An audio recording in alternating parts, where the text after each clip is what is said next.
On this episode of the Pit Therapy Podcast, we are joined by our good friend Chris, aka Chicken and Waffles Forever.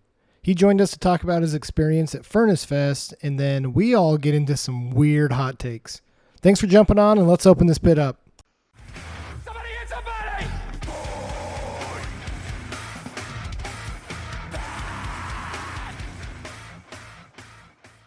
What's up, everybody? Welcome to this week's episode of the Pit Therapy Podcast with me, Trevor, and Kyle, and our super special guest today. We have Chris with us. Thank you so much for coming on, Chris. Of course, really dude. appreciate it. I'm stoked. It's a different Chris than the last one. Yeah, you guys did have another Chris, huh? We did have another Chris. Yes, this is our other Chris, also from the neighborhood. Yeah. A couple years younger from us, though. Yep. Right? Oh, that's weird. Yep. Our geography encompasses like 2 blocks. And Seriously. I mean, multiple scene Chris's. Yeah. yeah, Isn't interesting. that crazy? I mean, it's so weird that we all grew up in the neighborhoods, in the same area and stuff like that, but you just being 2 years different, like, Oh, yeah. it just made that much of a difference Absolutely. in how we know each other. Yeah. But no, awesome. We really appreciate it. The reason we brought you on is Furncae Fest, man. You Yeah, spent some dude. time out there. First of all, kudos for going out there. Super Dude. jealous. Right. It was funny because I actually bought my ticket to Furncae Fest during during the 2022 Furncae Fest. So I didn't even know what bands were going to play. I didn't know any of it. I just like gambled and bought the ticket because it was super cheap. Well, Did you brought you? something else, man? Because that was a sick lineup. Yeah. I was very lucky. Did you go to 2022 as well? I did not. I actually had tickets to the 2021. I used some of my, what do we call it? What was the extra money that the government gave us during COVID? What do you call that? Stimulus. There you go. I used some of my stimulus money to get tickets to the 2021, and I didn't even go. Oh, But that lineup was great too. Under Oath played that one, and while I don't love what Under Oath has become, they played When the Sun Sleeps at that one, and they haven't played that cool. song in 17 years. So that was like That's major crazy. FOMO. Yeah. Yeah. So, have you been to other festivals, or is this your first time No, going? like besides Warped Tour, this is the Yeah. first festival I've ever been to. That's like, travel somewhere, multiple days. Yeah. Dude, that's super cool. That's super cool. I mean, just right off the top, Yeah. overall experience, 1 to 10. Yeah. Oh, 11, dude. It was so freaking fun. It was so much fun. And like, the thing is, I've noticed with all the Furncae Fests that they've brought back since the original Furncae Fest in the 2000s, of the past 3 years, there's been like a general theme for the bands they tend to get. First year was a lot of nostalgic bands. In 2021, it was a lot of the Taking Back Sunday, Under Oath, that kind of stuff. Last year was way more post-hardcore and emo stuff. So Alexis on Fire came to that one, and you had bands like Mom Jeans, stuff like Yes. that. But then this year was way more of the Christian metalcore and straight edge bands. So Yeah. I was literally in heaven. So I every 10 minutes had something to do. I So it was literally very told exhausting. I literally told my wife, I was like, I think every band I've ever liked played Furncae Fest. Right? Like, every single one. Dude, so on Saturday, 30 bands played, and I can honestly say I was a fan of 24 of them. Yeah. And so that was a rough go trying to pick who to see. So literally, as we were signing on today, Yeah. I pulled the list and the times and stuff, and I typed out who I would have gone and seen and when. Oh, dude. I'd So- love to hear your answers. Like, I pulled that, and I'm curious at who you saw versus who I would have Yeah. been seeing, kind of thing. Because I think we're going to be pretty similar, but there's just one or There's some two of the toughies. like nostalgia ones where I'm like, I don't know if I could have missed that. Dude, there were literally moments at the festival where I had planned out my schedule and I would be standing in between the stages being like, should I do it though? But like, should I should I try to half it up? away Should I from try this? to, yeah, so it was tough. That's It was crazy. tough decisions. So they had 3 stages. They How did. was the setup? So I'll tell you, the setup was really sick. So for those just listening me backstory, Furncae Fest is at the Sloss Furnace Factory in Birmingham, Alabama, which is an abandoned furnace factory that is haunted. So it's super big, and it's all still the original building. They pretty much like just gutted the equipment, and everything else is still there. So Oh, they sick. do one huge stage inside a shed, which is where they used to actually have like an assembly line to put stuff together. They do that. That's like all the heavy bands play that one. Was that So- the plug your holes stage? Yeah. So that's Okay. the one that's like in a huge shed that's really rectangular. There's a main stage where the huge bands play, and that one's open. They need the most area they can for bands like, Thursday and Enter Yeah. Shikari and stuff. And then they had a tiny stage that was by a pond. Beautiful pond, too. They've taken a bunch of irrigation pipes from the original furnace factory, and they've just like put holes in them, so it makes this really cool like sprinkler fountain thing. They put a tinier stage next to that was of course in dirt, so anytime circle pits and moshing happens, you just get a face full of dirt over and over and over again. But I gotcha. Yeah, but it was really fun because they're good ways away from each other, so you don't like have noise interference, but they're also close enough that because I don't know if you guys went to Warped Tour. Yeah. Do you remember those days of like jogging as fast as you can? Because if you miss the ghost inside, you're going to lose your mind. Like, same thing. Those were nightmarish. I hated that. So it was nice that these were all close. Yeah.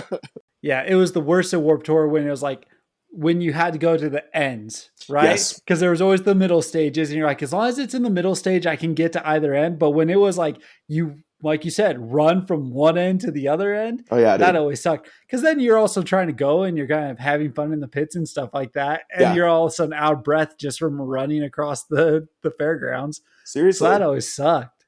And also, Warped Tour would have been so much easier now with like smartphones, because like right. Yeah. Like I remember the first time I went having to take a notepad to write down times from the stupid little red sign, I didn't want to pay the guy $5 for a piece of paper. Yeah. But I'd like use my digital camera to take a picture of it. Yep. Yeah.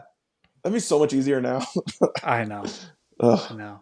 We've talked about Warped Tour a couple of times. You guys have. Yeah. The first time it was the old school phones. You flipped open your Razor, and you walked in, and you just took all the crappy resolution photos you could, kind of thing, and then you just started sprinting to wherever you were going. Yeah, dude. So that was the magic of Furnace Fest, is I never felt like I was sprinting from one thing to another. So that was nice. I feel like I said this to a buddy at Furnace Fest. Furnace Fest feels like a fest ran by people that have been to a billion shows. It ran so smoothly. Yeah. It was so easy. They staggered things so nicely. Everyone there was really cool too. Like, this is not, for the faint of heart. And so people were very kind and knew how to act at shows. See, that was cool. That was something I thought I saw in the videos, is it didn't seem like there was many issues. No. The only issues that happened would just be like people going too hard and getting hurt. Other than that, like there was no douchey, like, tough guys trying to prove a point. There was nobody that had like, I don't know if you guys ever talk about this, but there's a current issue being talked about on the internet of like modern TikTok hardcore kids that don't really know the culture yet. They kind of just know what they've seen on their phones. And so I hope I don't sound rude, but there can be an issue when they go to shows because they have that whole idea that like crowd killing is assault. And when you get on the stage dive, you're there for like a solid 30 seconds or whatever. So that was nice, because that's also not this crowd. Like only a couple, I would even say if a couple of the bands that played are the more like TikTok-y bands, if that makes any sense, of like hardcore stuff. Sure. So it was nice. It was super nice. Good crowd. No, that's awesome. No, we've talked about that a lot. TikTok, hardcore, TikTok, metalcore, all of that kind of stuff. It's not what you expect. I mean, Kyle, you've said this a bunch. Yeah. It's something where it's been around for 30 plus years. Mm-hmm. You're not coming in. You're not changing it. And that's just like the hardcore metalcore. Like the punk scene's been around since the 70s. No, I have no problem with like, I'm glad that some of these bands are getting some recognition. Absolutely. Getting some exposure. That's cool. And I'm glad that there's an easier avenue for people to get into the scene. Absolutely. Because I think, I don't know how your experience was, and I'm sure we're going to get to it, but I had an older brother that got me into it, and he had friends. And it was just, back in the day, it was just by happenstance that you would meet someone that was like, oh, hey, I'm going to put on a random album, and then it just changes your life, Right. So, but it was really hard. It was really hard to find bands. It was hard to get involved. It was hard to go to shows. Now it's so easy. And so I'm grateful for that. However, do not come and think you're going to change this. Yeah. And it's almost like the joke about coming out of mosh retirement, it's a joke and all, it's funny and stuff, but I sort of feel like it's a personal responsibility now. These new kids coming in, like they need to learn, and I'm going to be the one to teach them. They learn with the cleat to the face. Yeah. Exactly. Yeah. Like that's how I learned, right? I got a little too confident as a young kid going in a pit with my brother and his friends, and I got rocked a few times, and now I've learned the lesson, There you go. So, well, let's go all in on Furnace Fest here, and then like we talked about, we do want to know about kind of your background and a few things like that. But just right off the bat, best performance, disappointing performance, nostalgic performance. So because I have crippling ADD, I'll give you the top 3 best performances. Okay. Because I just couldn't pick one. First one though that comes to my mind is band Trash Talk. You guys listen to Trash Talk? Oh yeah. Okay. So I've been dying to see them forever. They only play like 2 shows a year in California. They don't tour. They don't do anything ever. But when they got announced, I lost my mind. But what's nuts about Trash Talk is that they started their show during the same time as Seosin and as Scowl. And so the singer starts and he says, just so you guys know, we're playing at the same time as Scowl. We love Scowl. That's awesome. If you guys are going to support them, go for it. We're also playing at the same time as Seosin. And if anybody listens to Seosin, they for sure never listened to Trash Talk before. It was hilarious because it was like definitely opposite crowds. But because they're more on the like experimental side of hardcore, they're not traditional in a lot of ways. They make an effort to make things as wild as possible. So they started off with the most like insane pits that were going on the entire time. The singer would jump off the crate. And a big thing I forgot to mention about Furnace Fest, they didn't do barricades this year. There were no barricades on any stage. Saw that. They wanted it to be as punk rock as possible, which is awesome and crazy dangerous. Yeah. So when Trash Talk was going, the singer would jump off the stage into the crowd over and over again. He was punching people and encouraging people. Oh my gosh, okay. And he had one where everybody got on the stage on the ground in the shed. Yeah. And he was like, okay, everyone's gonna be quiet. And when the drums kick back in, I want to see bodies and I want to see teeth on the ground and I want to see blood. And boy, howdy did he get it. People went freaking insane. And there was one, so it was just wild. And I love that. I was so excited for Trash Talk.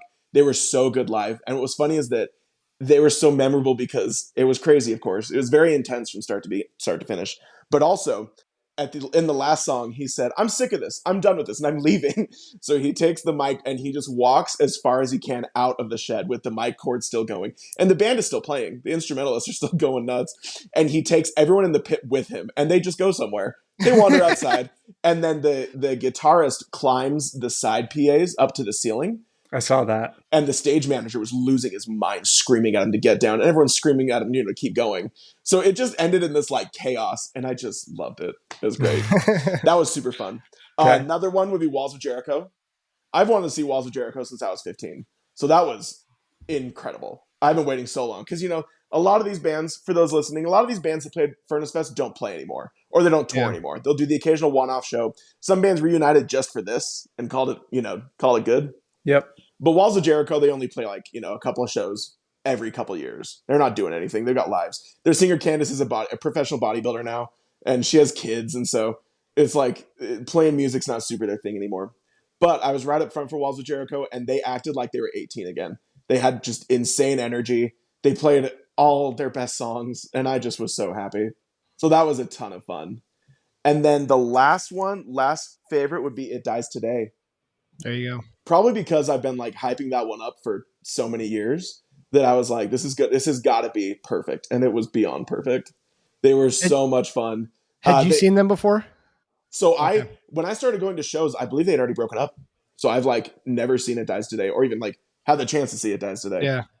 But they were just so good. And they sounded just as good on the album as they did live. Even they're 40s something now. Yeah, So like that was wild, was just to finally see them. And they sounded incredible. People went crazy. So it was great. And they played Freak Gasoline Fight. So Freak Gasoline Fight Accident, which I just adore that song. So yeah, those would be the top 3 for sure. Those were all in the shed too. Those were all way more intense and violent. But it was great. Yeah. Anyone disappointing? Yes. There was one.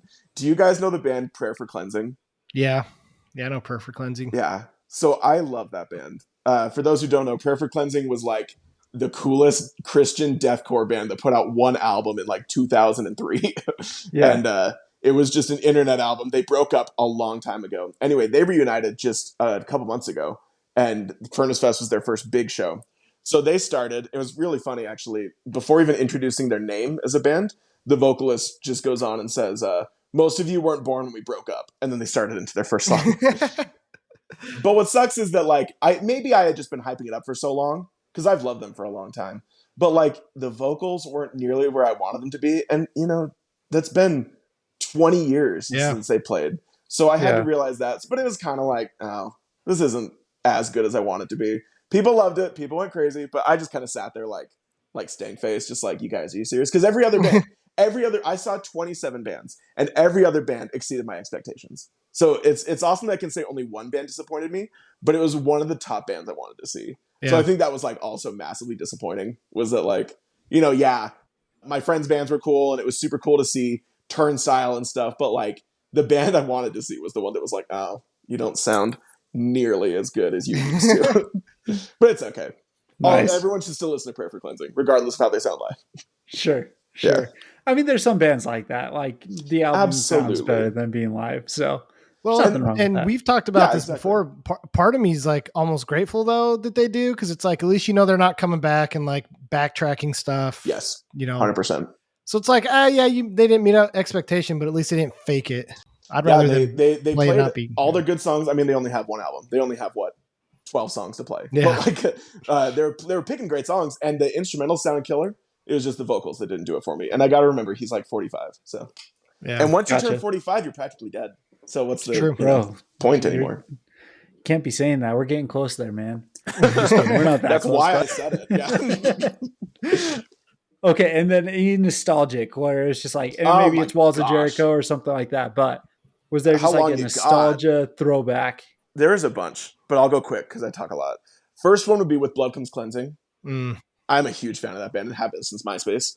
And they just got back together. Like, this was their first show back. So that was mind-blowing. And they've become internet buddies. And so it was really fun to be able to like finally see them and talk to them. And just, for those who don't know, so when I talk to bands on the internet, I have a really hard time being normal about stuff. So when they started following me back, they got a DM within 30 seconds. It was like, holy freaking crap. Are you serious? Like, you have no idea how much I love your band. Your band means the world to me. Like, but they were so fun. With Blood Comes Cleansing, it was incredible. And they played their song Golgotha. And that was just insane to see live. Dude, the horror album, Oh my gosh. that album is still for like death metal or whatever you want to call it. I don't know, technically deathcore or whatever. That album is just so good. It's so good, dude. Yeah, with Blood Comes Cleansing, they were incredible. Throwdown was also super sick for nostalgia purposes. Yeah. I love Throwdown. I know you guys do too, but like Throwdown's also like, every bro I know loves Throwdown. Like if you see a metal dude at the gym or a hardcore dude, you know that they like Throwdown. And so they were really fun. And they haven't played a show in the United States in 12 years. And so this was their first like, we're doing it again, guys. That's crazy. And their album Haymaker turned 20 this year. And so it was like, we're going to play. There was a rumor going around there to play the whole album. They did not. They played a bunch of stuff off every album. But they were super sick to see Throwdown. Another one that was huge for me nostalgic-wise was A Plea for Purging. Oh, yeah. That was the one that I was going to bring up. That band, dude. I love that band. And they reunited just for this, too. Yeah. So that was mind-blowing. They were playing at the same time as, gosh dang it, it was... Better Lovers. It was Better Lovers. Yeah, dude. So a lot of people were like, are you so excited for Better Lovers? And I was like, I would be, but they're doing Please play. So there's no chance I'm missing that. Yeah, that's one of those that when I saw they were on Furncae Fest, I was like, I started looking at flights. Right? Dude, it was mind-blowing. And like, here's an adorable moment. So they started off, and the thing that's really funny is that they started and they said, hey, we're A Plea for Purging, and everyone's freaking out. And he said, it's funny because a lot of our friends are here that we used to play with, but they've all gotten old and fat, and we started off old and fat. So we look the exact same. And it was really cute because there was a moment where they had played a couple songs and their singer was just like, you guys have no idea how much this means, because we didn't know anyone cared if we got back together. We didn't think anyone cared that we'd be playing this. And they filled the entire area, the whole show. Yeah. So that was really sweet that like people went nuts too. It was great. Plea for Purging. So they've got a couple like reunion shows or something that they just released in Nashville, and I think Nashville's maybe like an 8-hour drive, dude. I'm thinking about it. You should do it. Thinking about it. They've got some sick lineups on those shows too. They do. So another nostalgic one was Haste the Day. Haste the Day was super fun. I didn't get to stay for the whole time, but they had both their vocalists on I Haste saw the that. Day, which was mind-blowing. They haven't played a show in a long time either, so the fact that they reunited and then had both vocalists there was just so sick. go ahead, Kyle. No, I was gonna say I don't know that they've released a bad album. To be 100% honest with you, That is interesting take. Okay. No, I'm serious. Even Attack of the Wolf Kings, that's probably where most people go. That's It's a great 100% album. where I would go. Yeah. Exactly. No, it's a great album. But no, like the thing about the worst Haste the Day album is still better than most bands will ever do. Oh, for You know sure. what I mean? Yeah. I love actually that band. really like Coward too. Oh, you do? Yeah. Really They're like great. it. A lot of people don't, You but I do. look a little snarky right there, Chris. Oh, You I really didn't like mean to be Coward? snarky. I didn't mean Is to that be that snarky. passive aggressiveness? It's coming now. No, Yeah. you really No, do like it. I like Coward. Coward is good. It's Having the Wolf King I can't get into. I'll be honest, but like Okay. I like it. Plus, those first two though, the first two Haste the Day albums are Oh perfection. my gosh. Yeah. Yes. yeah. Yes. I don't know if you guys ever knew. Yeah, I'm sure you did. Ian Watkins, we went to school with. Mm-hmm. Yeah, so he Mhm. showed me Haste the Day in an art class in high school. And he was like, "This will be the best band you ever listened to." And I was like, "No, they won't be." And he was right. Yeah. You know who showed Ian Watkins Haste Today, right? No. I'm pretty Us. sure it was this guy right here. Well, oh, dude, look at I'm pretty that. sure it would be Trevor. So, Yeah. I guaranteed the ripple effect between I know. you and Ian Watkins and me is like a domino effect like none other. Dude, we 'Cause love I- those bands. I have seen Haste Today when they still had the original vocalist. With Jimmy. That's awesome. Uh-huh. Yeah. I Yeah. He actually has like a new that. band called Trenches. I've seen Okay. that, or I've heard them. Yeah. I've never dug too deep into them, but they're cool. Like They've they been exist. around for quite some time. Oh, they have? I didn't know. that. Yeah, I want to say like not long after we got out of like high school and stuff, like probably Oh, wow. 2010, 2011. They've been around for a while. So my buddy I went to Furnace Fest with, his name is Ray. He's like a Haste the Day like nerd. And one thing I didn't know is that the original vocalist Jimmy was like 10 years older than everybody else in the band. Like he was significantly older. And one reason he left because he was like, we're at different places in our life and I want different things than they do. So they were on like great terms when he left. Yeah. yeah, He just like was like, I just don't want the same things in life that you guys do. So congratulations, here's the Yeah. band. Yeah. he just like didn't want to tour as much anymore. Yeah. is what I remembered. Yeah. So, but no, they're so good. They're so cool. I love that band. And then I'll do one more just because this is fun. Actually, I don't know if there's another nostalgic one. A lot of the bands I saw were more like modern stuff too. So maybe that's the end of the nostalgic ones. Okay, cool. Yeah. Well, I pulled up Friday, Saturday, and Sunday's lineup, Okay. and obviously, I don't want this to take the next 45 minutes, right, for us to go through everything. But I am curious at kind of some of your opinions, especially about some of these newer bands that Okay. are coming out. And so, just gonna start from the top. But Okay. Friday didn't really. I don't know Witset or Slow Pulse. So Witset is the band of the guy who runs the social media for Furnace Fest. So I'm Okay. sure they were like, we'll give your band a slot jump if you'll on. make our videos. The And Slow first- Pulse is cool. Slow Pulse is cool. The first slot in the day, no one's there. Exactly. Yeah. I think that's kind of what it was. that But would have he's a nice guy. He's an internet buddy, so I'm always nice to him. But that yeah. would have definitely just been the time to explore, go check out the merch and check Oh out the yeah, whole and setup. you're just So, like getting there, so you need to find a porta potty. You need to find the merch. yeah, exactly. But right after that, No Cure, and No they Cure are blowing up right now. Yeah, dude. No Cure rules. I really like No Cure right now. Did you get a chance to catch them? Of course, they were the first band I saw. Yeah, I'm buddies with their singer Blade. No Cure is incredible, and like Yeah. started off just the most insane energy that day. People went nuts, and they're so fun. Yeah. So, am I correct in saying he was originally part of My Child and My Bride? No, he's very young. Oh, okay. Yeah, he's Did only they like have someone 20. from My Child and My Bride in the band? They because might have There was some connection there, some which kind of is tie. why. They went on tour with them. Right. Yeah, I but thought don't- someone was in the band with them, but I don't know, dude. But I did get a No Cure shirt, and it has Sonic the Hedgehog on it with a gun, and it says, "Let's see how fast you can really run." And oh my gosh, dude, Nice. that was rad. Yeah, that's sick. I really like No Cure right now. they're great. So that would have been my pick there. Next up, Orthodox. These guys are again.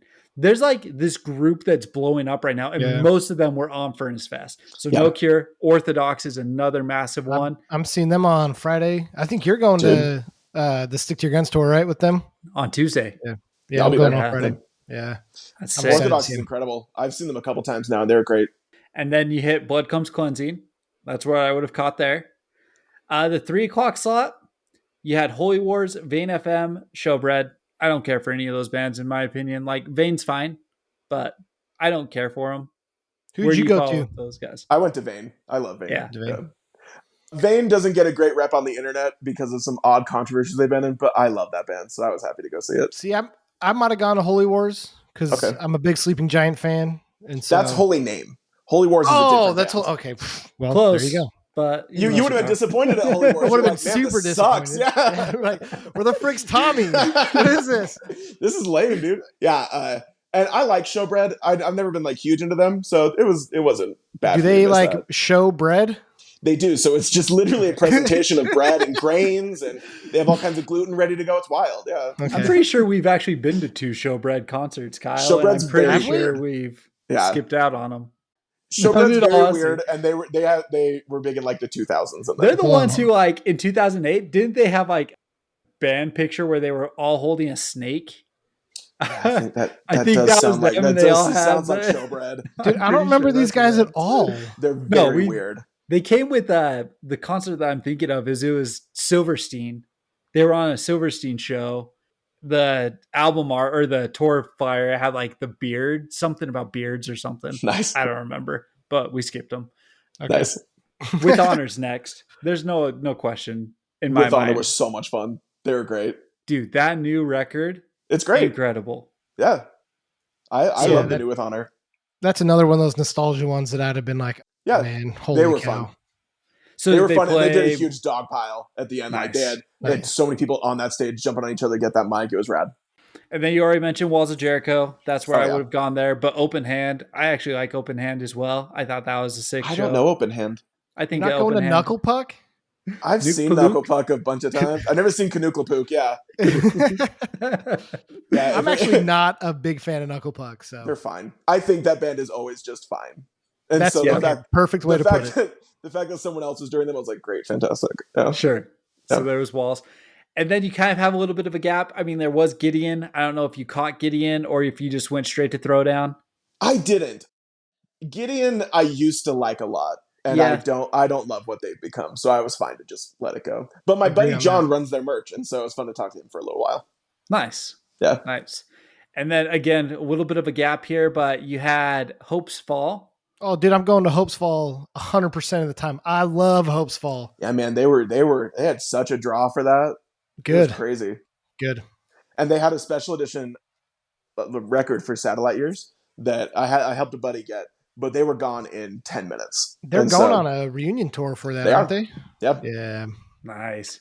Nice. So my order here, I would have gone Walls of Jericho. I would have gone Throwdown. And honestly, I would probably have taken a break after Throwdown before hitting Norma Jean. Oh, dude, I tried to hit Norma Jean. I was too tired. See, Is that that's pathetic? why I Is would that have pathetic taken a or break what? because I love Norma Jean. Me so too. I would have caught that for sure. Yeah. And You know, Hope's I've- Fall's fine, but I've never been a big fan of later Norma Jean. Me neither. I really like early. And 'Cause then oh man, We've talked about it, but like going to that show back in, God, it was 2006 because it was like the weekend before I got my driver's license and I stole my that's mom's right. car. I remember Yeah. listened to that episode. Yeah. Yep. And so that was when what's the album with the Raven, the hair and the Oh, God, the birds? Avatar. Redeemer. Redeemer. Redeemer, That's like yeah. around when Redeemer came out, and I just Yeah. that was it for me, man. That was like I'm sold. And then the guy left and started the Chariot, and Yeah. Listen, No, I love old Norma Jean, and I heard they did play Memphis Will Be Laid to Waste, and I'm sure that Oh, was man. insane. But yeah, I didn't make much of an effort. I love All Hell, their 2019 Okay. album. I think that But that's is- with the hands, right? Like the Yes. Yeah. Yeah, I wasn't a big fan of Polar or Similar, but All Hell, Okay. I loved All Hell. So I would have gone and saw that. And Nice. then you had Hatebreed. So Yeah. I'm a hardcore kid, but I've actually never loved Hatebreed, and so it was fine to just take a break Yeah. doing that too. Yeah, I mean, I would have gone and seen them just because of the setting and the environment and stuff like that. I thought the same thing. But yeah, I'm kind of in the same boat. And then MXPX to wrap up the night. I'm all over that, dude. Nice. I'm all over that. Did you not see them? No, I don't like MXPX. You don't like MXPX? Bummer, Sorry. man. Yeah. Yeah, he's saying bummer. He's the one who on the last episode was like, screw Green Day, Yeah. screw Blink 182. Like, Yeah, he's dude. like, Because I was listening to MXPX instead. There you go. I actually just said that because you don't like Alkaline Trio, and so that's all it is. It's just twist of the knife. Twist of the Dude, knife. MXPX is sweet. I do. And then Amberlin played before them too, and they had a huge draw too. I'm not huge Oh, into sure. Amberlin. I'm not huge into them, but like a ton of people were. Yeah. Yeah, I can skip Amberlin. Like they were fine, but I One of would've the worst seen dates I've Norma ever Jean, been but- on was at an Amberlin concert, so I'm just Yeah? scarred for life. Yeah, I Like took a she girl- took you or you no, took her? I took a girl to an. She asked if I would go with her, and I was like, "Oh hell yeah!" And it was like and I really liked her. And so we go, and then she texted another guy the entire time, and I don't even like Amberlynn, so I'm just sitting there enduring it. And then she's literally showing me her text to another guy she has a crush on. And my gosh. then I was like, I don't want to do this anymore. And so I tried to leave, and she was like, but they haven't played like 7 more songs. And that was like Amberlynn's final tour ever, which, didn't happen. But then, fun fact, that girl became a witch, like a tried and true Nice. worshiping Satan, selling spells on Etsy witch. Yeah. Well, you dodged a spell there. So. Good work. Yeah. Good All work. Right. So we go home, we crash, we come back for Saturday, and immediately you're starting off with Foreign Hands. You a fan with Foreign Hands? They were great. Nice. I love Foreign Hands, and I've never seen them live, so it was super fun to finally see them. Yeah, that's one that the vocalist is also the guitarist for the band Wrist Meat Razor. Do you guys listen to them? I have listened to them, but I couldn't say I know their songs. That's fine. That's totally fine. They're definitely not for everybody. But the singer for Foreign Hands also plays guitar in Wrist Meat Razor, and so I've seen Wrist Meat Razor before, and they were amazing. They got a guy from Inclination too, right? They do. Yep. Yeah. Nice. Yeah, Foreign Hands are all over the map. Yeah. Yeah. And then Mind Force up next. Yeah. Oh, dude, I freaking love They were Mind so Force. fun. Yeah. It's a bummer because I don't know that you can see them unless you live on the East Coast or you go to a festival like this, They only play East Coast. Yeah, because he's like a teacher or something, isn't he? He is. Yeah. I love Mind Force, though. They were so fun to finally see. How sick would that be just to be like, yeah, dude, my teacher is a hardcore guy. Yeah. Right? Well, I'm pretty sure the singer of Harm's Way is also a teacher. Scariest teacher on the planet. I'm serious. You were not messing around in that class. That'd be a gym class that you would endure. Yeah. Teach interpretive dance. Is Running Man. Hell yeah. Okay, so we hit Mind Force, and then we go Zulu. So I didn't go to Zulu. My friend Jesse is the vocalist for a band called Wielded Steel, and they played at the exact same time. Wielded Steel, they're a hardcore band from Alabama. So I went to that instead. But I love Zulu. I just saw them a couple weeks ago, though. They were great. Never heard Wielded Steel. They're very new. They only have like 6 songs. Okay. Yeah. Okay. They're great. They were super fun. They have a split with No Cure actually. That was really killer. Okay, sick. I'll have to check those guys out. Super good. And then here we go. We just talked about the TikTok bands. You got Drain coming at you hard. Yeah, man. So did you see them or did you see Becoming the Archetype? I went to Becoming the Archetype. Because I will see Drain another time, but I probably will never see Becoming the Archetype again. Yeah, and so that was my logic. I heard Drain was nuts though. I heard Drain was insane. They're always nuts. I saw them back in May, and it was unbelievable. So, but sick. I'm with you, man. I don't know this might be the only time you get to see Becoming the Archetype, right? Yeah. So it was a tough one, but I chose Becoming the Archetype, and they're amazing. They're so good. Their new album is awesome. Really good. Yeah. I was surprised how good it was. Do you what's the industrial band that he does? Oh, I don't know. Hold on. Marilyn Manson. Death Therapy. Oh, I've never listened to it. I know of Death Therapy. I've never listened to them. Yeah. Well, if you're ever in a 9 Inch Nails mood or whatever, but don't want to listen to Nin, go check out Death Therapy. If you want to get closer. Yeah. It's sick. Yeah, it's sick. Gel, Living Sacrifice. Those are the 2 up next kind of thing. I went to Gel. I love Gel. Yeah. Yeah. Living Sacrifice is sick. I was bummed those were at the exact same time, but I'm a big fan of Gel. So you guys are not fans of High Vis? High Vis. High Vis? Okay. I like High Vis. Either. Yeah. I've only read their name. I've never heard anyone say it. So. But I like them, cool. But it's that fuzzy alt rock that's really popular right now. Yeah. And I didn't feel the need to pick them over anybody else. Yeah. I heard they were great though. I heard they're killer. I probably would have gone to that because I've seen Gel, and Living Sacrifice was always just yeah, they're okay. Something different. Yeah. All right. So 4 o'clock slot. This is a hard one too. This is wild. Sparta. There's 3 right there. That is a hard one. Especially because 2 of those bands you're probably not seeing again. Exactly. At the exact same time. Yeah. Yeah. I went Zayo though. I love Zayo, so I will never ever pass up seeing them. Is it Zayo or is it Zao? So it is technically pronounced Zayo, but there's no right way, wrong way to say it. Yeah. But so you can say it Zao. Say it however you want. You can I'm gonna keep Zao. saying Zao. Go for it. No one's telling you how to fix your life. Is it Zeu? Is it zoo? Is it blinking the zebras? Yeah. And what was sick about Zayo is that if you follow me on the internet, you'll know this. I am very close friends with the band The Callous Cowboys. Yep. And their singer Carson came and joined their band for 5 Year Winter. And that was just unreal to see that. One of my favorite songs of all time. And Carson loves that song too. So it was really, really sick to see them do that. Cool. Did you know he was going to be there? No. In fact, I think they had planned that like an hour before they did it. Oh, really? Yeah. Wow, sick. That was not a deep practice. It was just a last minute thing. But Which it was Carson is up to some good internet fame with his mosh call outs. Carson's mosh calls. He does very good at those, doesn't he? It was legit. It was legit. So Who would good. you Hear seen, those? Trevor? Zao. Yeah. Zao. Okay. See, I probably would have gone to Sparta. Zebras.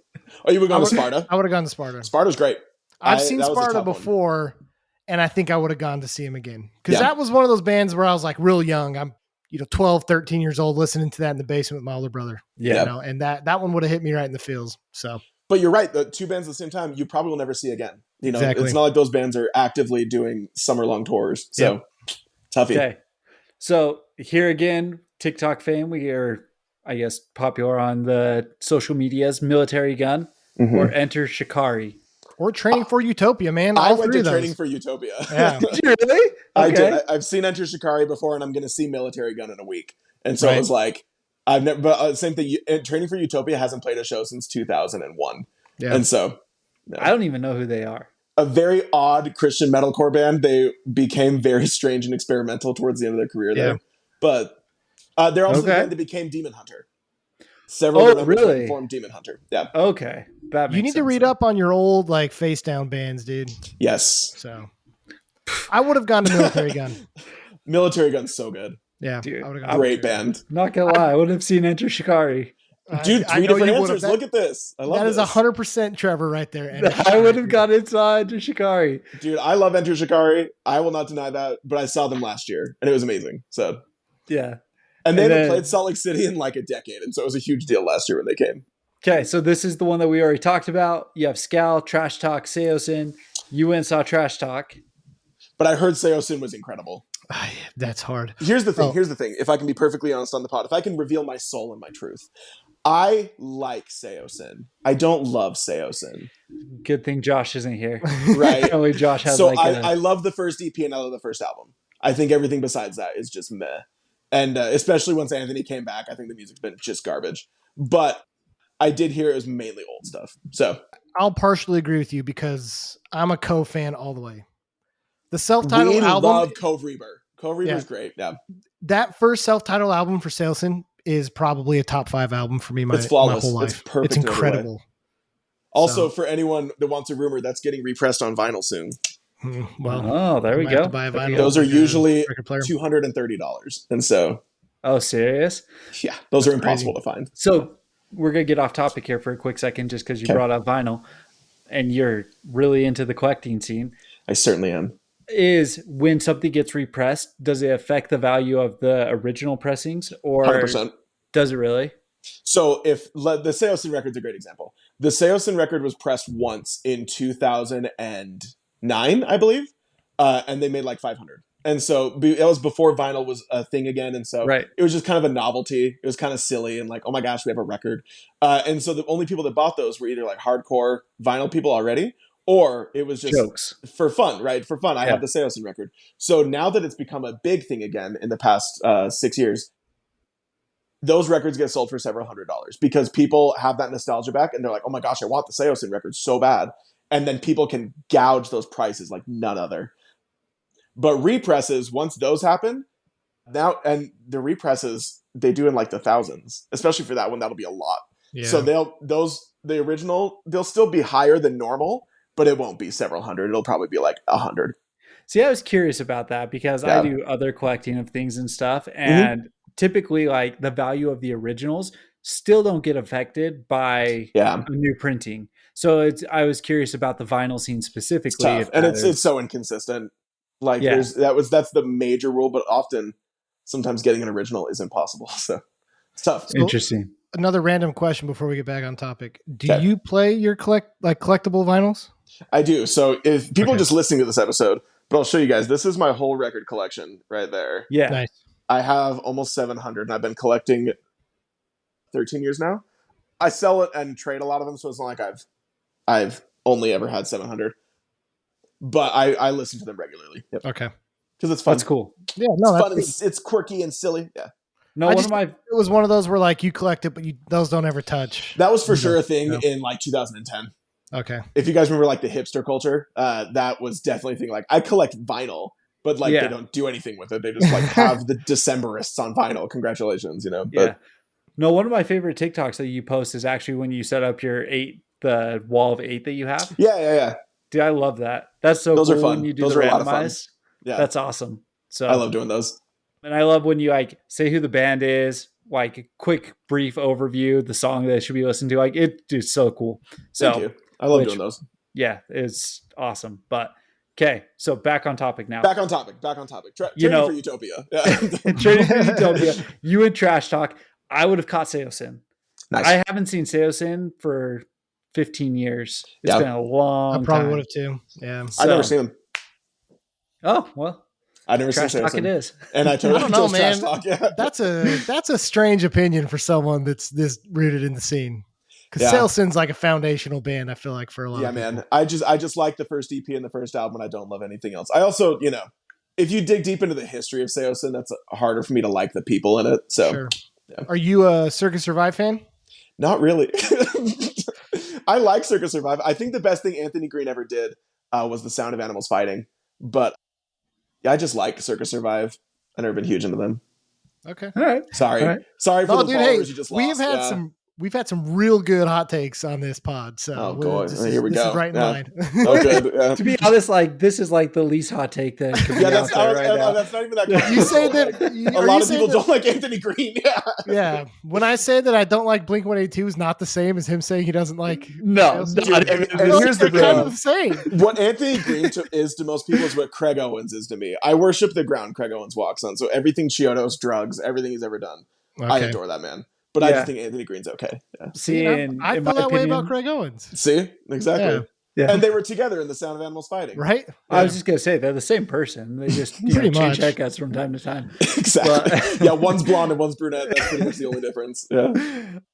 All right, so up next, this is where Holy Name is, Kyle. But Uh-huh. you had Yes. Holy Name, Terror, or you could have taken a break and then caught Thursday. Three monsters at the same time. Where I went did to you end Terror. up with? You went to Terror? Do you know what's funny Yeah. too is Tommy Green's my friend. We're buddies. And Yeah. I still didn't even go see his band.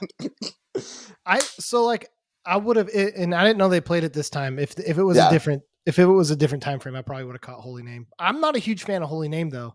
I was a big fan of Sleeping I Giant. love Sleeping Giant too. That's Exactly. why I'm friends with Tommy, but like Holy Name's just okay. Yeah, I'm getting to like it more. I'm the same way. Now, Yeah. I would have had a real hard time between Terror and Thursday. Yeah. I probably would have Great gone to bands. Terror because I've seen Thursday like 100 times. Yeah. But Thursday is like a life changing band for me. That was one Agreed. of the bands that like In fact, really I set would me say off. I know Thursday's music way better than Terror's because every Terror song's the same. We all know it. Yeah. But Terror shows Hot are take. so fun. And so yeah, okay. Hey, all hardcore kids, every Terror song's the I exact don't same. know that that's a hot take, man. You can say that That's about just- Terror and Hatebreed That's because just it yeah, works. they're all the freaking So. same. But Terror shows are just parties from start Yeah. to finish. So that's why I picked Terrors. They're just I guess so it would have fun to been watch. it would have been the mood I was in. Like, do I want to Yeah. go fight people or do I want to like? But Thursday played True. all of War all the time, all the way through. Ooh. Now that changes a lot. That changes a lot, right? That makes it way Oh different. man, yeah. They Yeah, played the whole that's- record. I probably would have gone to that then. Yeah. I think they only played one song not off that record. So Gotcha. Yeah, no, I would have caught Terror. But the nice thing is Terror would have ended and you could actually still catch about the last half of Thursday's Yeah. set. So they were set up pretty nicely right there. Mhm. Then you start to go throwbacks now, right? Yeah. So you had Youth of Today. Well, so you had Will Haven and Youth of Today at the same time. I don't even know who Will Haven is. I didn't either. Apparently, Okay. but like a lot of people knew them though, because people were freaked out. And I was like, "Is that a person? Is that a band?" Like, Is that I Will? don't know. Like Will? Who's your friend? Will? Was he on that show Boy Meets World? Yeah, like I don't even know. But I went to Youth of Today. They're great. That's what I'd have done. Yeah. Yeah, I mean, and they're like- a fun band. To be honest, like I probably would have taken a break right here. Yeah. Like I probably would have just kind of skipped that slot. And then you had Teenage Wrist, Gorilla Biscuits, Head Automatica. Which did I see that you went and saw Head Automatica? I did. I adore Teenage Wrist. I'm a huge fan of that band. But I just saw them like 2 weeks ago. So, Head Automatica, I never thought I'd see. So that was huge. Yeah. Was be able to see them. Yeah. I probably would have gone to Gorilla Biscuits. Yeah, that was a tough one because Gorilla Biscuits rules. Yeah. Yeah. Yeah.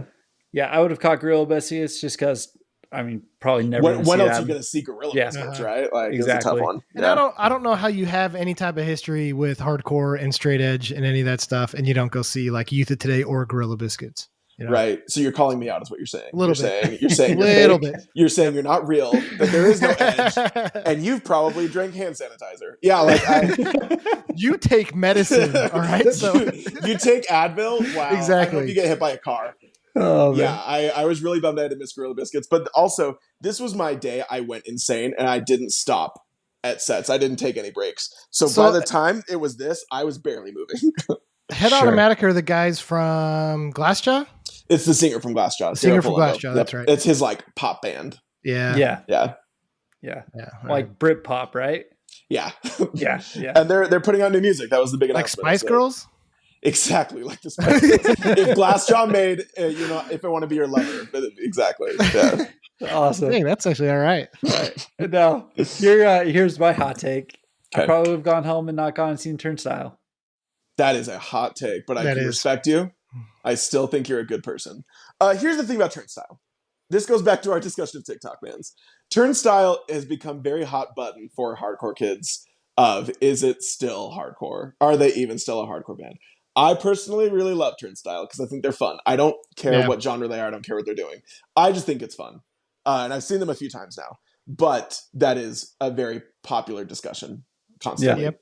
Of And if I'm they're on- good or not. And I'm on your side, Chris. Like, I don't care about the whatever room it fits Yeah, in. I just think it's they're fun. great. Their new album's fun, dude. It's Yes, a ton of fun to listen to. exactly.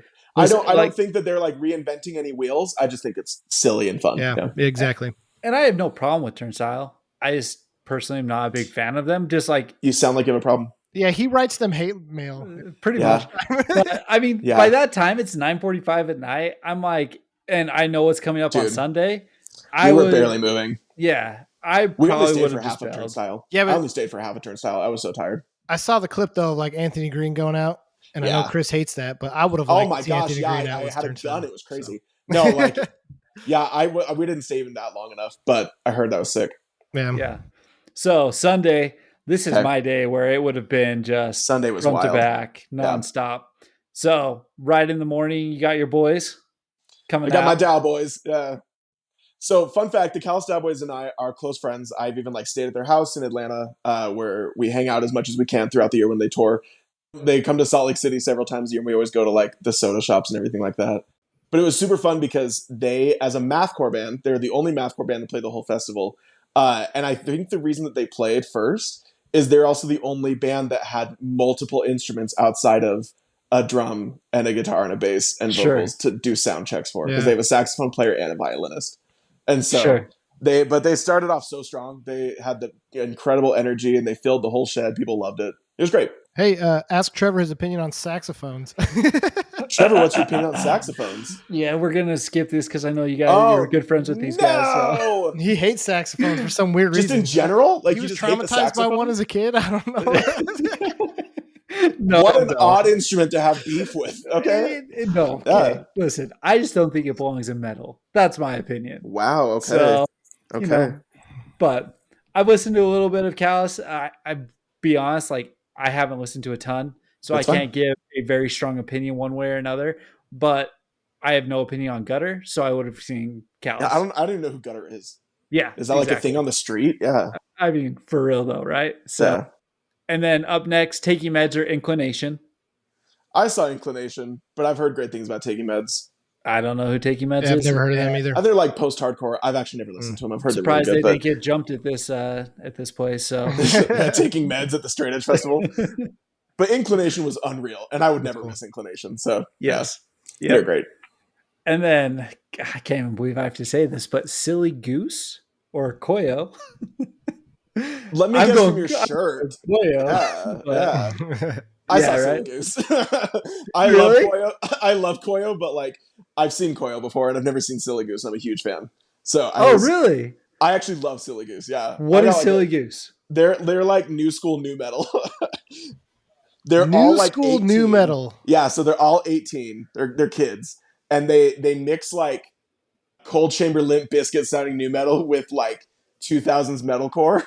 So it's gosh. it's just like weird bopping and then just nasty breakdowns. But they have the funniest gimmick because they don't ever play venues on tour. They get in a van with a trailer and they play outside of venues as loud as they can until cops shut down every show. And it's the funniest gimmick to me. And they're called Silly Goose, and you can't hate that. I even bought one of their shirts. Yeah, I love that band. They're great. Awesome. That's cool. I would have caught Koyo. Their new album just dropped this week. So freaking good. It is good. Front to back. Yeah. Fantastic. There's a lot of hate with them. There's a lot of hate with them too, kind of along the turnstile There is. stuff. But I don't get it because it's good music. I do understand the whole like, why are they part of the hardcore scene? They're more like pop punk sounding. But if you know about Koyo, they all come from hardcore bands. Yeah. That's like the thing that shows that people don't know what they're talking about. Yeah. Because they're great and they totally belong. But also, who's to say what is hardcore and what isn't? Right. You know what I mean? Exactly. For sure. But no, I saw interesting. Koyo on that tour with Knocked Loose and Movements and Kubla Khan, which was just all over the place. That's cool. But in a really fun way. Yeah. Yeah, I saw them earlier this year with No Pressure. Oh, and fun. Flesh, Water, and Illusion. It was That's good. a great lineup. I love It was No awesome. Pressure. Yeah. I miss seeing Parker Cannon happy on stage. Now he looks Right? depressed with the story so far. I know, but he was awesome with No Yeah, Pressure. That was that's such a great. fun show. They're great. Nice. So 2:00, Valley Heart, One King Down, Blessed by a Broken Heart. This was my break. I needed physically to take a break. I would have loved to see One King Down, but like I was very tired. So. I don't even know who One King Down is. They're like Who is that? 2000s hardcore. Okay. Yeah, similar to like to the same time period of like Terror and Strife. Okay. I like Valley Heart, but Blessed by a Broken Heart I freaking love that band. Yeah, They are one of my favorites to this day. My kids know all the lyrics to Move Your Body. do they really? That's They sing hilarious. that song all the time. That It's so 80s funny. influenced metalcore. Yep. Yeah. So good. Yeah, hair metal metalcore. They're the one band that did it, right? And they did it super well. They did. They did. We saw them, what was it, the Scream the Prayer Prayer Tour? Tour. Yeah. And it was like, it sucked because it was still daytime. So like their lasers and smoke and stuff didn't really work. And I was pretty disappointed by that. But Yeah. He hopped off stage, their vocalist, and he started walking through the crowd. And I went to tap him on the back and just be like, "Hey, good set." And they had just been in Cali, and he was like fried, sunburned. And so I slapped his back. He was like, "Oh!" So that's the story with Dude, you're the reason they broke up. That's nuts. Probably. Going to the hospital after you. Holy cow, dang. Right. Yeah. But no, I freaking love those guys. So I would have caught that set. That's rad. Okay, this 3:00 set, this would have been a hard pick here.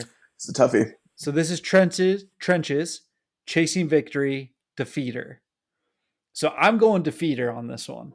Okay. same here. I've never loved Defeater, so I went to Chasing Really? Victory. Yeah. Okay. But I love Chasing Victory. So Chasing Victory is a good pick. Like, passionate about going to that. Yeah. Why no Defeater? Why don't you like They've just never done it for me. I've never been a huge fan. That's all. I don't have like a deep hatred. I don't have like a Kyle hating Alkaline Trio situation with Defeater. It's just never been my thing. That would the first album or the second album, like the post World War II motif that they did. I love that album. I thought that one was really good. So yeah, that's what would have done it there for me. And Chasing Victory, this was just a one-off reunion show. They don't plan on doing anything ever again. That's why it hard. was really cute. They brought their kids on stage, and it was like other little families while they're playing, dope. Classic. Did you get up on stage and like kick one of the kids? Yeah. Just crowd kill the kids and throw them off. That was wild. It was insane. The Chasing Victory. So. Yeah, exactly. It's awesome. Insiders, It Dies Today, Casey. It Dies Today, right? Oh, yeah. I mean, no question there. I also had a ton of people reach out to me like, you should go see Casey. And I have never liked them. And so I was like, I'm okay. It's okay. I'm fine. Who's Casey? I don't know that band. They're like the British version of Being as an Ocean. Okay. It's like British slow melodic hardcore. It's just never been for me. Yeah. No, you like Being as an Ocean? I don't. Oh. I don't like that. I've seen them a few times. And it's not like I hate them. It's just not for me. Okay. I have a buddy that refers to it as bathtub hardcore because it's what you listen to in the bathtub. That's all right. Sometimes you need that them. though. I don't hate. They're not on my hate list. They're not on my they're not on my enemies list. They're just not a fan. Nice. I'm all right. I'm all right with bathtub hardcore. Sometimes There's you need nothing it. wrong with bathtub hardcore. Yeah. So then we go on to, I'm not even going to address that, right? There's so many jokes flying through my head. Yeah. What you do in the bath is your own time. So Gotti Hook, A Plea for Purging, Better Lovers. I went plea. I really wanted to see Better Lovers, but at the same time, I was I'm actually not a big fan of Better Lovers, so I'd have gone plea too. Here's you ready for a hot take? Here's what our hot take I got.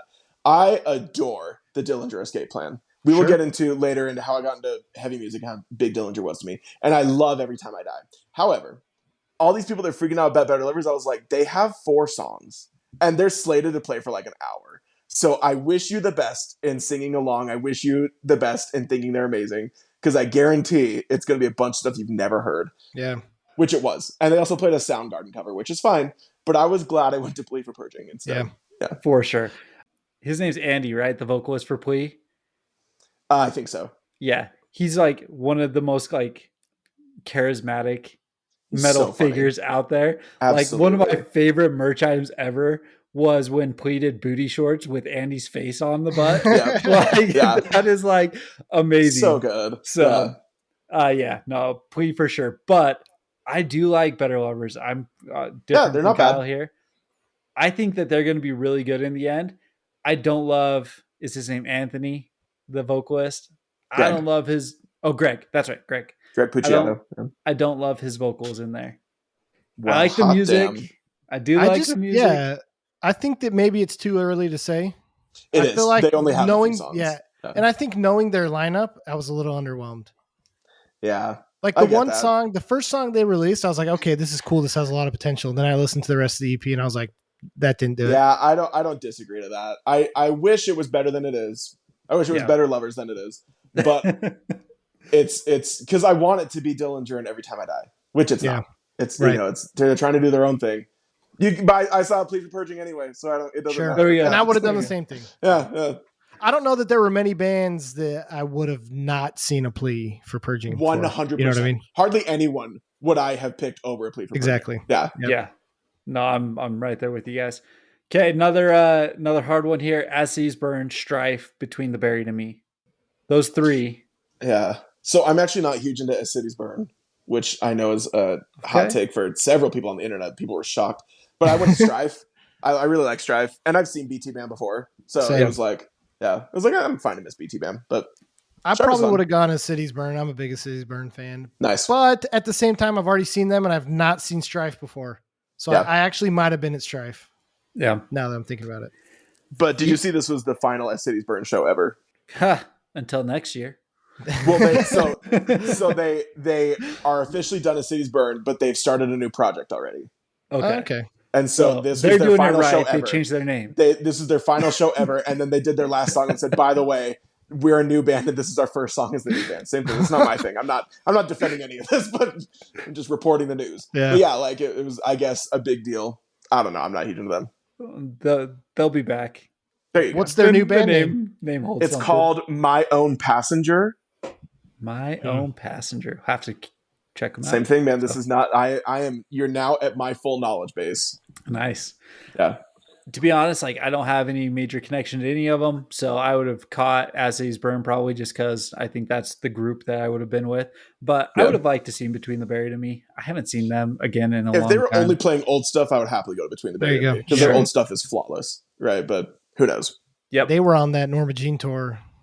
Were they back in 2016 with Misery Signals? Yeah, oh, dude, great lineup. I legitimately feared for my life at that show. I bet. So I saw Between the Buried and Me. They did the anniversary tour for their album Colors, where they played that all the way through. Okay, which was insane. That's their best album, in my opinion. And I don't know if you guys like that band Polyphia. They played with them. I hate them, so I've never heard of them. Why do you hate them?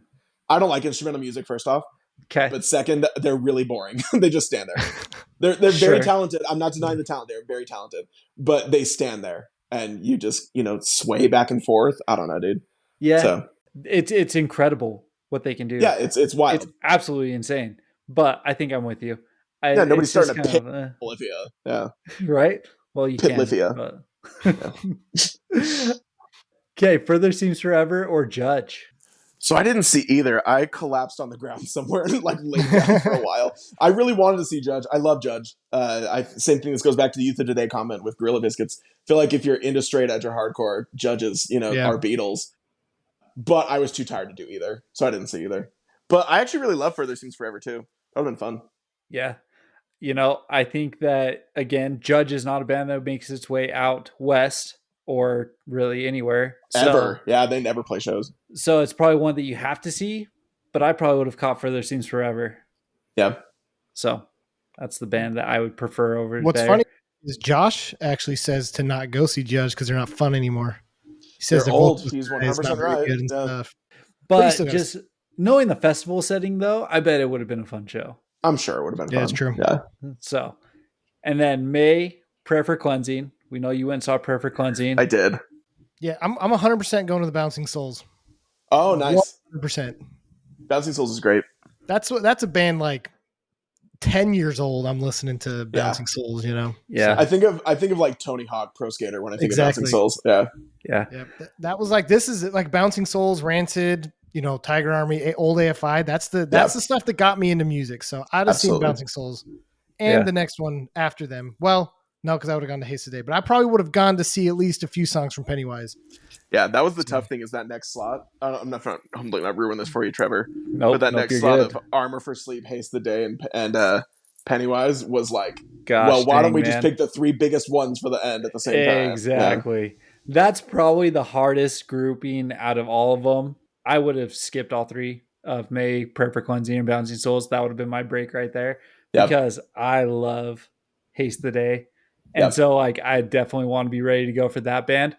Gosh dang, man. Armor for Sleep, Car Underwater, like that album. That's not what the album's called, but the album's called What to Do When You're Dead. What to Do When You're Dead. Yeah. That album is so good. Absolutely game-changing for me. Yeah. So, I'm tired of Chris with all the hot takes. I'll have a hot take. Oh, okay. I'm not that big of a fan of Armor for Sleep. That is a hot take. Never really got into him. That's fair. Never did. I don't think that's much of a hot take that you just don't like something. If you just say they were bad, then that's a hot take. Well, then they suck. No, I mean, they suck. They suck and they ruin music. Yeah. Exactly. Now I'm 100% going to Haste Today because, I'm not Armor for Sleep doesn't do it for me. I would have tried to catch early Pennywise and then moved over to Haste Today for sure. Yeah. So. What kind of songs did Haste Today play? I'm curious about this. They did all over. I love that.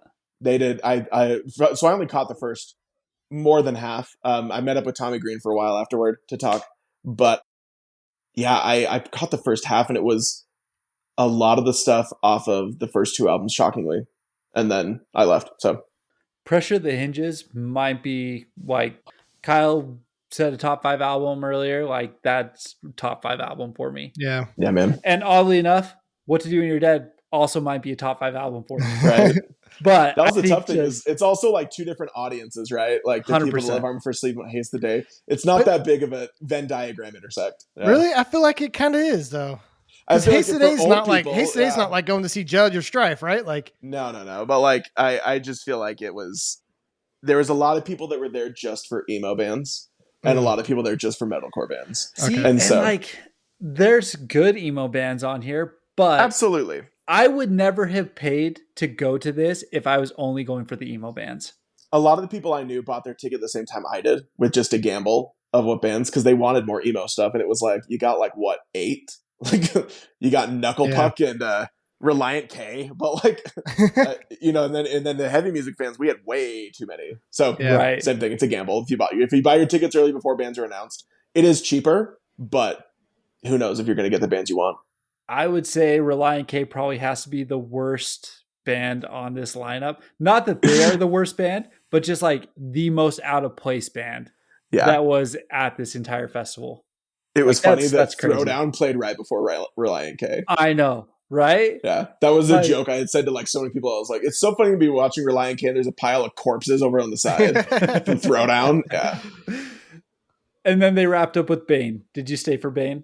I was so tired I listened to one song and left. Because same thing, I'd been standing for 3 days. I actually love Bane. I'm a huge Bane fan. But I was just pushed past my limit at that point. When I talked to Tommy, I was like balancing myself against a metal gate and he was like, "You okay, pal?" And I was like, "No." But I'm gonna leave in just a minute. Yeah. So I was very tired. So I listened to one song and then we were out. So here's a second hot take in a row. Not a Okay. Big Bane fan. Wow. Here's And the question I I'll have get for you, beat up Kyle. for Do you that, like so. music? Do you enjoy smiling? Do you have Bro. fun? Dude, I've asked them that because these guys don't freaking like any music. that I Okay, ever said. I'm also with Kyle on this one. Trevor and Josh, you guys there's some They hot got- takes thrown they got around. issues, Yeah. dude. Yeah. There's Look, hot takes thrown I don't around. know. Kyle has thrown out some absolute trash in the text thread, and he's like, "Bro, this is so sick." And we Dude, were I just found like, I "Nah, found a man." band that sounded like Beastie Boys. And I was Nice. like, I'm down for this because I love the Beastie Boys. And they Yeah. were like, oh, what are you doing, man? This is the worst thing ever. Right. I was like, you guys don't even like actually- music. I tend to avoid like hot takes on my social media because I get very passionate people in comments and I don't like the confrontation that comes with that. So, for example, I don't know if this is going to get anyone upset. I think Knock Loose is just okay. Oh, yeah. No, I think And we all agree people with worship the ground they walk on. And so I don't tend to vocalize that I think they're just the warriors in the modern day, but that. whatever. I don't like the vocals, man. It's A lot of people struggle with the vocals in Knock Loose. I think Hard. it's fine. I think it's fine. Yeah, It's just not like super mind blowing. yeah. I don't know. He sings about therapy, which a lot of people like. So there's that. There you go. I Everything just is think that quiet there's now. Yeah. so like I mean, if we're gonna just keep going on the bandwagon of hot takes, I just think that like there's a lot of these really big chuggy hardcore bands like Knock Loose, Kubla Khan that all sound the same to me. Yeah, I'm all right I'll take without it. Kubla Khan over Knock Loose. So Agreed. I would So. too, but Yeah. still. no, I'm a Trevor, fan. give there. us a hot take. We're going on this bandwagon right now. Yeah, I mean, I don't know if You I hate have music. hot takes. I Yeah. Trevor doesn't like music. in general.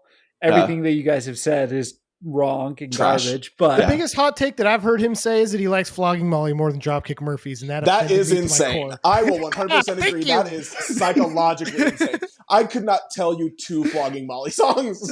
oh my gosh, But, I love man, I got Flogging Molly, the man. Dropkick Murphys discography in my brain. That's insane. But you know what? Respect. I'm proud of you being yourself and coming out of the Not darkness and into respect, the man. light. The opposite of respect. Disrespect. Disrespect your surroundings. Oh, Yeah. there it is. No. Yeah, there it is. Okay, no. So are you buying 2024 tickets? I don't know, because like I had so much fun. It was amazing, but physically it was just a nightmare because it was 3 days of standing. There is nowhere to sit besides the ground, and the ground is either concrete or dirt. So it's very similar to Warped Tour, but it's 3 days in a row. It's a lot more money than I wanted to spend on stuff. Parking, food, accommodations and they know there's a lot of people there, so accommodations go up more than normal. It was a ton of fun though, so I don't know. And I don't know if you guys know this, next year might be the last one ever. So Yeah. So they said that. Lamgo posted that, and then they literally commented and said, "That's not what we said." yeah, so the official thing is they're just thinking of taking a break for a while, which is what they did 20 years ago. So it was just like we've done this 4 years in a row. It's a lot of work and money. Yeah, Maybe. So I don't know. I gotcha. But if you guys will go with me, we'll all go together. That sounds like the plan. Dude, here's what we do, all right? Okay. Fly down to Dallas. We'll load up my truck. We'll Okay. drive out there, and then Great. we'll get a camper or something, and we'll Love it. go find somewhere and stay that. Like stay the camper. Gathering of the Juggalo style. Exactly. Camping. Fago. Exactly. Yeah. Okay, Yeah. so next question here is just festivals in general. It's 3 days nonstop. Do you like it? That's a good question. While you're 'Cause, thinking like- of that, let me add on an appendage to that question. Go for it. Would you prefer Warped Tour style festivals over these kind? Oh, man. Those are 2 tough questions. 3 days is awesome because the first day I was actually surprised how not tired I was after the first day of standing and, partying and dancing and seeing friends and stuff like that. Because it's not even just physical, it's mental too. I was able to meet a lot of people from the internet, a lot of friends I haven't seen before, and a lot of friends I haven't seen in a long time. So that was really cool.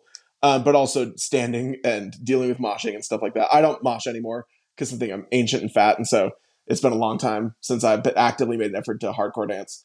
But by the third day, getting up out of bed was like, I remember like laying in bed, being like, I'm so ready for the third day. And I stood up and I was like, just the pain was so bad. So I think 3 days is good because you can fit so much in 3 days. This Furnace Fest was originally supposed to be just 2 days. And then they added a third day 4 months after announcing it. So Oh, dang. yeah, so they fit so many bands in there. So I like the idea of 3 day festivals, but by the third day, it's a lot. And people are tired and sunburnt and spend a lot of money. I know several people that spent their whole merch budget on the first day, which is nuts because like not everyone has like merch out the first day. Yeah. Just like the bands playing that day do. Oh, And a lot of bands had great merch. And so very foolish. But to go back to your question about Warped Tour style, there's a lot about Warped Tour that was rad, right? But I think a lot of Warped Tour is good in your memory. And then you think back to the stuff that sucked about Warped Tour, and you go, damn, I was surviving off of chicken tenders for, that were $12 Yeah. for at 11 in the morning, listening to, freaking Motionless in White playing on this stage. And then, AFI or, someone huge playing at 1:00, The Used playing another stage. So it's really tough because a lot of Warped Tour was not great. A lot of stuff about it was very rough. However, the fact that there were 5 stages or 6 stages of Warped Tour also made for a lot more. The day went by so fast. Yeah. So it's not a good answer to either of those questions, but I would say there's good and bad to both. That I would say lean more on the good than the bad. Man, I've got so much more to ask you. I kind of want to go into your background and your history now. Yeah, let's go. And this isn't a long lore. This is not deep into the year was 1745, exactly. And I remember hearing Iron Maiden when I was in the womb, which is probably true, knowing your dad. So absolutely. So that's a great place to start. So I come from a very musical family. We all like different styles of music, but my dad is a classic rock, heavy metal guy. My mom's really into singer-songwriter. My older sister is really into hip-hop, and my other sister's really into pop punk. My brother's really into classical. So we had a lot going on growing up. And I got into like emo stuff when I was I started off as like a punk rock kid. The Ramones were my very first favorite band when I was 10 years old. So I was really into punk. And then I got into hardcore because when I was into Ramones, I said to my dad, because my dad is very knowledgeable in music. So I was like, who sounds like the Ramones? Because this was way before I knew how to discover things on the internet. So I just like asked my dad, what do you do? And he said, I don't know, but let's go to a store and ask. So we went to Music to the Max in Bountiful. I don't know if you guys remember that. It was on like 5th South in Bountiful. It was a little place to sell CDs. And my dad was like, he's teaching me to be brave as a 10-year-old and go talk to strangers. And so I was like, who sounds like the Ramones to the guy there? And the guy showed me the Sex Pistols and Minor Threat and the Clash. And so a little 10-year-old listening to Minor Threat was awesome. But I got really into aggressive music very young. Got into emo when I was like 12 with like stuff like My Chemical Romance and The Used and From First to Last and AFI. And then to get into heavy music, when I was 14, I was in 9th grade. I was scrolling through music, like the music videos on demand for Fuse TV. And I found the name Under Oath, and I thought it was a very interesting name. Just thought it was clever. It was all one word. So I watched the video for You're Ever So Inviting. And it was like I had tasted food for the very first time. Yeah. Like that scene in Ratatouille where he tastes the 2 foods and he like sees different shapes and colors. That's what I felt like hearing Under Oath. It was the mix of Spencer and Aaron's vocals that like I just got chills and I thought it was so cool. But I didn't know anybody that listened to it. Like I didn't have any friends that listened to metalcore or anything like that. So I just was like on my own on the internet trying to find bands like that. So I got really into Under Oath. But what I did is, instead of going immediately to the bands at the time that sounded like them, I was really intrigued by bands that inspired them. So at like 14, I was Googling and just downloading terabytes of illegal music for Converge, Seven Angels, Seven Plagues, Remembering Never, Walls of Jericho, like the earlier stuff from before I got into it. And that was super huge for me to get really into metalcore as opposed to just like screamy stuff. You know what I mean? So after that is when I was like, okay, I went to high school, so now I knew a couple other kids that like metalcore. The Musgraves, for example, they were huge to me. I worked with Zach at 3D Video in Centerville, and I had just gotten into the Devil Wears Prada, and we had only known each other for like 2 weeks. And he had A Day to Remember shirt on, like it was like the classic Neon Monster merch. It had like bubble letters, and it had sharks all over it. And I wasn't huge into A Day to Remember at the moment, but I was like, do you know who the Devil Wears Prada is? And he goes, oh my gosh, yes. And Plagues had just come out. And so he was my first like metalcore friend that I could like ask about stuff. And then he introduced me to a bunch of people. So that was huge for me, was like, the Devil Wears Prada, We Came as Romans, the more scene stuff. And then so I mentioned this before we started recording, but I work in social media, and I have been actively working for other people in social media since I was 14. So I've been doing social media stuff since MySpace, and because of that, MySpace was big for me for music. Yeah. So right when I was into like Under Oath and The Devil Wears Prada, I was 15 years old, and I was on MySpace, and I would use this sketchy as hell Russian website where I would just plug in the MySpace URL, and it would give you all the MP3s that were plugged into that account. And I guarantee I gave our family computer syphilis because like I was just clicking any button, be like, oh yeah, totally. You're probably on like an NSA watch list or something. Guaranteed. From all that Russian. Just because I was like, oh, Suicide Silence, hell yeah. This Computer 15-year-old syphilis is also one of the best things I've ever heard.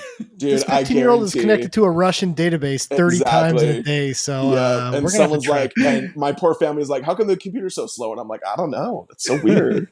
I mean, it could have been worse. It could have been other things that were making it could have been slow, other things, right? Yeah. But like what was huge for me with MySpace was I very first got into like underground music with Drop Dead Gorgeous. Drop Dead Gorgeous was the very first band I ever listened to that didn't have a very big following at the time. And so I was like, okay, I thought they were one of the best bands I'd ever heard.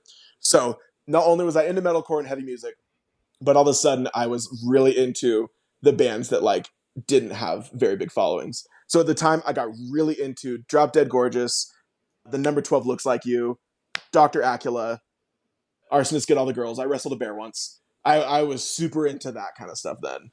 My music tastes are not phases. I've never been through a phase. I'm like a snowball rolling down a hill where I just add more and more and more. So to this day, I was still happily jam My Chemical Romance and The Used. And, you know, I Wrestled a Bear Once and also Cannibal Corpse or whatever. But it was cool because, like, I would then, you know, I got super into, like, mathcore. I'm still a huge mathcore nerd. If anyone follows me on TikTok, I talk about mathcore all the time. And then I got really into indie rock and electronic stuff. And then grindcore when I got back from my mission, and death metal and black metal. So I just continue to amalgamate more and more styles into what I do. And I've been collecting vinyl since 2010. So it's also a mix of stuff in there too.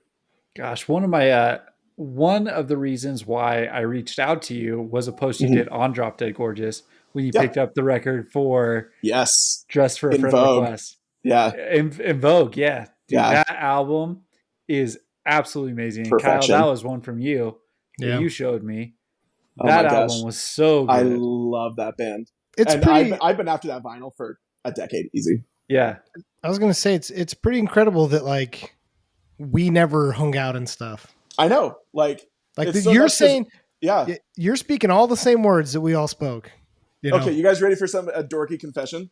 I knew about all of your friends and I thought you guys were the coolest kids at our school, but I was way too scared to talk to you. So I'm super glad that this is recorded because I'm going to show my wife. I was so scared to talk to you guys because like my little dork friends, we were the Bring Me the Horizon kids, right? We weren't the cool metalcore kids. And so I always thought you guys were so cool. Dude, we would have had a blast, man. We would have you'd have been more than welcomed. We were always super chill about that stuff. Would you? And I was friends with like Zach and Skylar and Ian. So I was like, I had mutual friends with you guys, but it was interesting. Yeah, it was interesting. We were just that separated. And the weird thing is, like, you and I literally lived a street apart.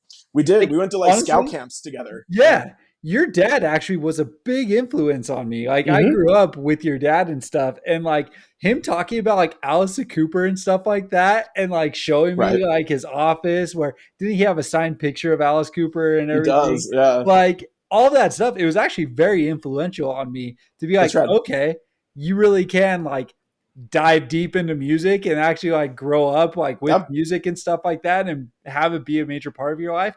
Because my parents like they like music, but it's not like their background. They don't have like a history with it.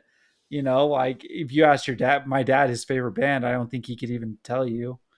It's like one of those things, you know? So your dad actually was a big influence on me as it came to that stuff.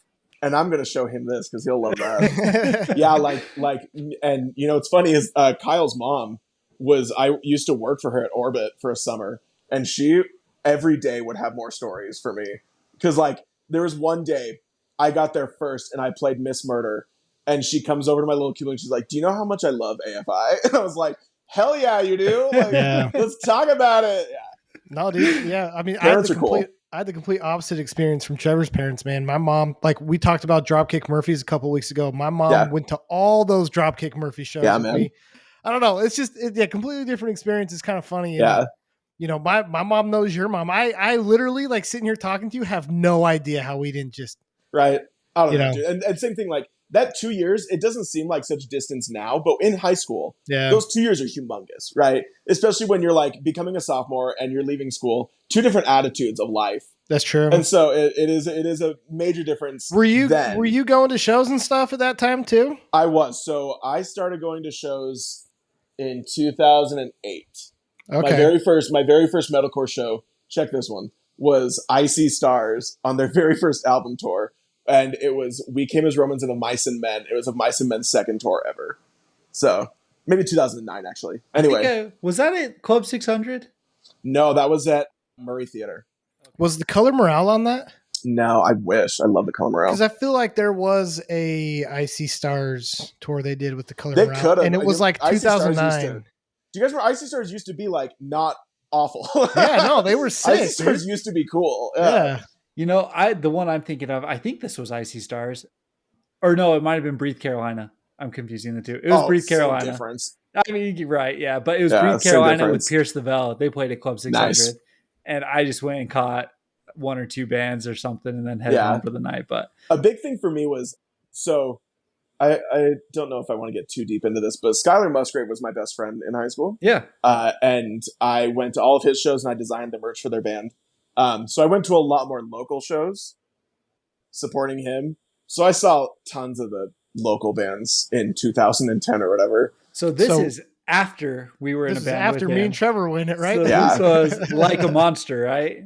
Yeah, so the Agony and the Ecstasy had already broken up by the time that Skylar and I became friends. Dude, it's so dumb here that when we broke up, like we were you guys people. had this big breakup. Yeah, dude, it was It drama wasn't a everywhere. breakup. Fights. Dude, Trevor pulled a knife. It was crazy, man. The breakup you was guys had literally that like rough we night. wrapped up the show and it was just like a text that was like, "So I'm done," and then like four people were like, "Yeah, I'm done too." And That's the awesome. crappy part is, it was probably the best show we played. You know, Yeah. Like, Nice. it was one of those things. Yeah, I never saw the Agony and the Ecstasy, but I saw Like a Monster. Like You didn't a miss out on bajillion much. times. Yeah, man, that was a weird time for Salt Lake metalcore too, because you had like 4 bands that played every single show. Yeah. Yeah, these names are old, but you had like Covendetta and A Fire in the Sky. Yep. And there was one called Consumed by Silence. They're garbage. Was Covendetta the one with Yep. There's Blood in the Water Kid? I don't need to throw names out, but he's the one who played keyboard for him, right? Yeah, Dude, I'm pretty saw sure them- he did a stint with them. Yeah. Nice. I saw them play at Warped Tour because they like played the local stage or whatever. Yeah, and yeah. we're all standing up, right? Everyone's on their feet. Singer comes out. He's like, I want to see everybody on their feet. And we're all looking around like, That doesn't surprise me. what are you talking about, That man? doesn't We're all surprise me at all. standing. You can see us. We're It looking at doesn't each surprise other. me at all. Yeah. Salt Lake City's music scene has gotten a lot better over the years, in my opinion. It used to be kind of silly. Especially, there's another band called Dead Wife by Knife that I actually really liked. They were cool. They were more like deathcore, but yeah, man. And then you had our couple scene bands that went somewhere, but mostly we just had like dorky kids that were singing Hillary Duff cover songs. Oh, what was the song that you wanted to cover, Kyle? It was the worst thing ever. Natasha Bedingfield. That would have been sick as hell. Are you serious? Wait, That would which have been song? rad. I don't remember. What was her popular song? Chris, you're going to know. Pocket Full of Sunshine.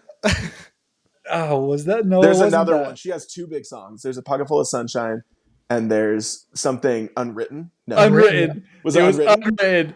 Kyle, when we were first talking, you for some reason loved that song and wanted to That's cover hilarious. that so bad. That is so Dude, it would funny. have been sick. But this is also Honestly, like it would have been sick.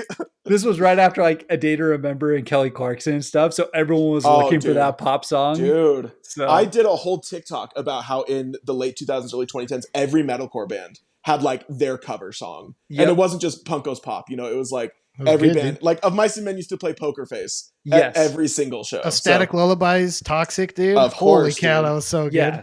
But Every that one's band next had- level. Mhm. Freaking Toxic on Rattlesnake. That Also, song I is next love level. A Static Lullaby. Great Yes. band. So you grew up with all that. You started vinyl collecting when? So I started collecting vinyl in 2010. When I would go to Graywell in Bountiful, just for CDs, I just thought records were cool, right? I didn't have like a deep-seated knowledge or anything. I just thought they were cool because they were big. And so I asked my parents for a record player for Christmas in 2010. And they were super nice to be like, sure, we'll get you one. And same thing, this was before it was like a thing again. And so it was just sort of like, Oh my gosh, it's so crazy that this band has a vinyl now. Yeah. And so they got me that. My very first record is a Death Cab for Cutie album. And Plans? no, it's Codes and Keys. My parents just Yeah. like went to Graywell and they knew I liked Death Cab. And they just said to people like, "Do you guys have a Death Cab for Cutie album?" So it wasn't anything deep into it. But I thought it was so cool. I thought it was so like fun to, with CDs, you can skip songs, and tapes you really couldn't, but it was super fun with vinyl to really focus on the whole album, not even just the whole music, but like all the artwork, all of the liner notes, all of that stuff. It was so cool to be able to experience the entire thing. And so I was really into the idea of like, oh my gosh, this is everything the artist wanted me to hear. This isn't just like, a couple singles. This isn't just like a fun little EP. This is everything. And then I never stopped. Like, I've been broke many times in the years, in the last 13 years. And so sometimes vinyl is how I afforded, food and gas, was I'd go sell a record. But yeah, like it was super fun to be able to get into it with indie stuff, because in like 2010, 2011, that was your main source of music for vinyl, was the more Yeah. like hipster indie stuff on the radio.